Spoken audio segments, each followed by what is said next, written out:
Voice দেওয়ার আগেই সব কিছু ক্লিয়ার করে নিতেছে। আমি খুবই অসুস্থ, ঠান্ডা, মাথা ব্যথা, জ্বর। সেজন্য আজকে আমার গলার ভয়েসটা অন্যরকম চেঞ্জ হয়ে গেছে। কথাগুলো এরকম শব্দ শব্দ এরকমটা আসে, গলার কণ্ঠ একটু ভালো নেই।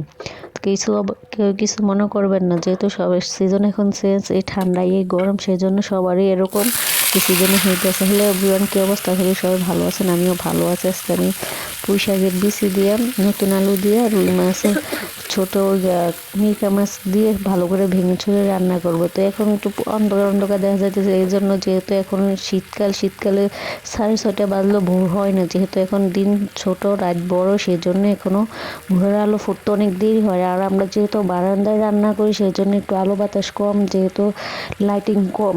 এটা যদি নিচে রেখে হতো তাহলে একটু লাইটিং সিস্টেম করা যেত, যেহেতু রুমের রান্না কোনো সিস্টেম নাই।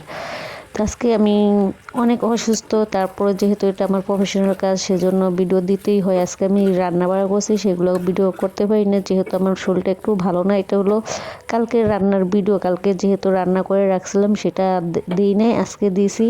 আর আজকে রান্না করছিলাম বেগুন ভাজা, ডিম ভাজে, সেজন্য করি না। আর শরীরটাও বেশি ভালো না, যাইতেছে না, যেহেতু এখন এরকম সমস্যা প্রায় সবার হইতেছে, কিন্তু আমার এরকম অবস্থা হয়েছে, নাক মুখ কামড়াইতেছে, কিরকম চোখ জ্বলানি ফুরানি করতেছে, তারপরে সারাক্ষণ হাসি আসতেছে। তো সবাই আমার জন্য দোয়া করুন যাতে আমি তাড়াতাড়ি সুস্থ হয়ে যাই। সেই জন্য আজকে আমার গলার ভয়েসটা অন্যরকম চেঞ্জ হয়ে গেছে। সবাই অবশ্যই আমার কথাগুলো শুনে বুঝতে পারে।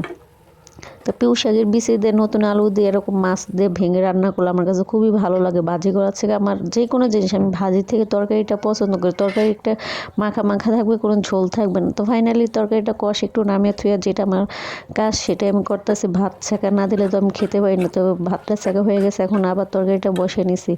বিশ্বাস করুন ভাই, শীতকালের এই পুঁই শাকের বিচি আমার অনেক পছন্দ, খুবই ভালো লাগে। কারণ শীতকাল আর গরমকালে বিচি নামলেই হয়েছে পুঁই শাকের। আমরা তো বিচি বলি, কে কী নামে বলেন অবশ্যই কমেন্টস বক্সে জানাবেন। সব দেশে তো সব রকম হয় না, এক এক দেশের এক এক রকমের নাম বলে, তাই না?